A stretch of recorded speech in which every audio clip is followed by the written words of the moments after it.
இன்னைக்கு ஸ்டாலின் வந்து சொல்றாரு எடப்பாடி பழனிசாமி 10 தேர்தலில் தோல்வியுற்றான்னு.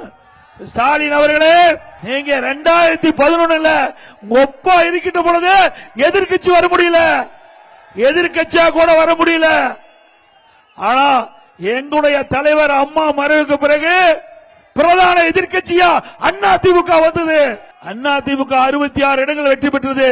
கூட்டணி 9 75 இடங்கள் வெற்றி பெற்று பிரதான எதிர்கட்சியா வந்தோம். 2011 2021 வரை பல தேர்தல்களே வெற்றி பெற்ற இயக்கம் அண்ணா திமுக இயக்கம். நீங்க எதிர்கட்சி வரிசையில் கூட அமர முடியாத இருந்தவர்கள் நீங்க பொய்ய பேசி மக்களை ஏமாற்றி கவர்ச்சிகரமா பேசி ஆட்சிக்கு வந்தவர்கள் நீங்க.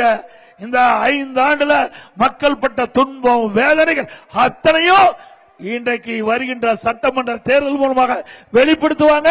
இனி திமுகவுக்கு இந்த தேர்தலோட இறுதி தேர்தல். என்ன செஞ்சீங்க?